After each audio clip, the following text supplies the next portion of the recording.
کہ ہم جس کشمیر میں رہتے ہیں اس کشمیر کی پیچھے تاریخ کفر کی تاریخ بھی ہے اور ایمان کی تاریخ بھی ہے۔ وہ جو کشمیر کی ایمان کی تاریخ ہے وہ تاریخ یہاں سے شروع ہوئی ہے جہاں ہم اس وقت ہیں۔ اس وقت سے پہلے کیا صورتحال تھی؟ یہاں صرف بت تھے، صرف بھجن گائے جاتے تھے، صرف شرکیات ہوتے تھے اور صرف بدکاریاں ہوتی تھی۔ اور چونکہ کشمیریوں کے پاس ہمیشہ سے حسن رہا ہے تو کشمیری قوم جو ہے وہ حسین قوم ہے، ان کے مردوں میں بھی اللہ نے حسن رکھا ہے، ان کے عورتوں میں بھی بر صغیر کی قوموں میں خوبصورت لوگ جہاں کے جن چند علاقوں کے ہیں ان میں کشمیری نمایاں ترین لوگ ہیں۔ اور اس حسن کے ساتھ ساتھ خرابیاں بھی رہتی ہیں۔ وہ کیا ہے؟ بدن سجانے کا شوق رہتا ہے اور بدن سجانے کے ساتھ بھی بدکاریاں بھی شروع ہوتی ہیں۔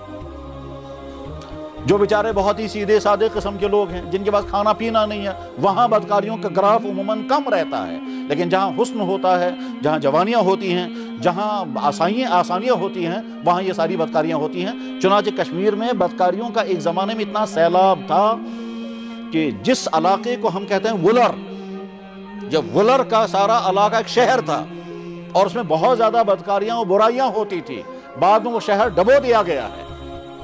اس شہر کا نام تھا سندھ مت نگر، جہاں کشمیر کی جو تاریخیں ہیں جیسے تاریخ حسن اس میں اس کا واقعہ موجود ہے کہ سندھ مت نگر کوئی شہر تھا، اس میں بہت زیادہ بدکاریاں ہوتی تھی، ظلم ہوتا تھا، اور چونکہ ہندو مذہب کی کوئی باقاعدہ علمی بنیاد نہیں ہے، اس علمی بنیاد نہ ہونے کا نتیجہ یہ تھا کہ وہاں طرح طرح کے گندے کام ہوتے تھے۔ ایک ایک عورت کے ساتھ کئی بھائی ملتے رہتے تھے، آج یہ عورت اس بھائی کے پاس رہے گی، کل کو یہ عورت دوسرے بھائی کے پاس جائے گی۔